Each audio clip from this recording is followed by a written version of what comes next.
এই ফজরের নামাজ আমরা অনেকে মনে করি যে অন্য অন্য রাকাতগুলা 4 রাকাত বিশিষ্ট, 3 রাকাত বিশিষ্ট, কিন্তু ফজরের নামাজ 2 রাকাত কেন? এমন প্রশ্ন আছে না নাই? অনেকে আমাকে প্রশ্ন করে, হুজুর জোহরের নামাজ 4 রাকাত, মাগরিবের নামাজ 3 রাকাত, আবার এশারের নামাজ 4 রাকাত, আবার ফজরের নামাজ 2 রাকাত। এই 2 রাকাত নামাজ না হয়ে 4 রাকাতও হতে পারতো। কথা বলেন ঠিক কিনা?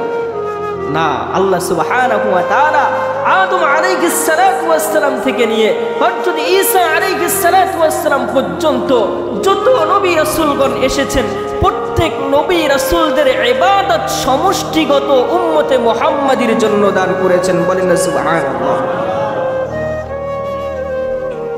তাহলে আমি আপনাদেরকে ফজরের নামাজ 2 রাকাত কেন, এটা জানার দরকার আছে না নাই?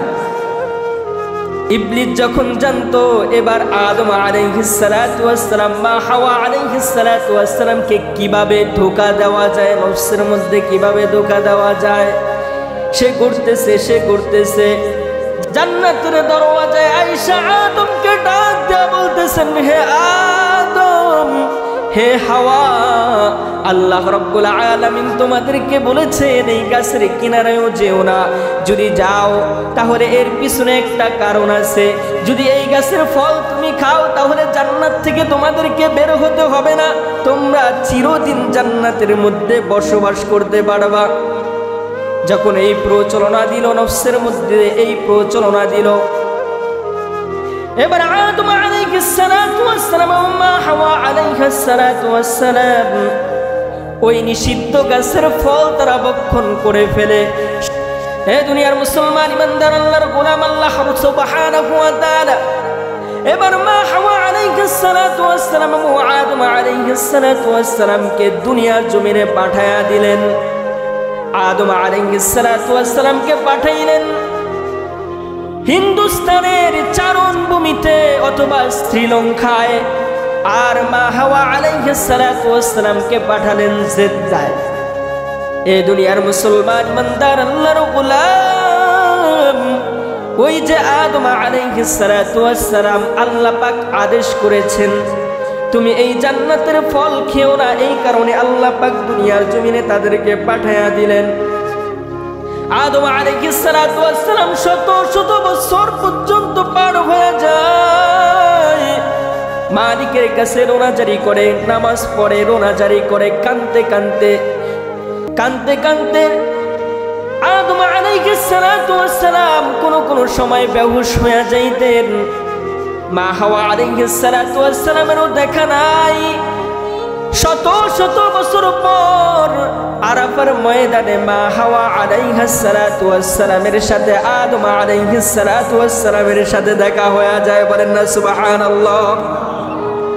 যখন আদম আলাইহিস সালাতু ওয়াস সালামের সাথে দেখা হয়, আল্লাহ রাব্বুল আলামিনের কাছে আদম দোয়া করলেন, রব্বানা যালামনা আনফুসানা ওয়া ইল্লাম তাগফির লানা ওয়া তারহামনা লানাকুনান্না মিনাল খাসিরিন।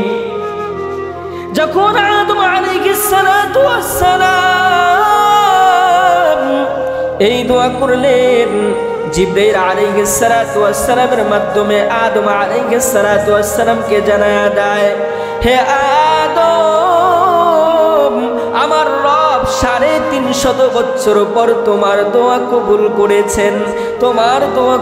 করেছেন। আদম আলাইহিস সালাতু ওয়াস সালাম যখন এই সংবাদটা শুনলেন, আদম আলাইহিস সালাতু ওয়াস সালাম সাথে সাথে 2 রাকাত নামাজ আদায় করলেন, শুকরানা নামাজ। সুবহানাল্লাহ। সেই সময়টা ছিল ফজরের সময়। কোন সময়? ফজরের সময়। আমার রবের কাছে আদম আলাইহিস সালাতু ওয়াস সালামের সকল ইবাদতের মধ্য থেকে এই 2 রাকাত ইবাদত, 2 রাকাত নামাজ মালিকের কাছে অত্যন্ত পছন্দ হয়ে যায়। আল্লাহ রাব্বুল আলামিন তার হাবিবকে ডাক দেয়া, তার হাবিবকে তার কাছে ডাক দিয়া এই আদম আলাইহিস সালাতু ওয়াস সালামের 2 রাকাত নামাজ উম্মতে মুহাম্মাদের জন্য আমার আল্লাহ পাক ফরজ করে দেন। দেখছেন নামাজ কোত্থেকে এসেছে, কোত্থেকে ইবাদত এসেছে।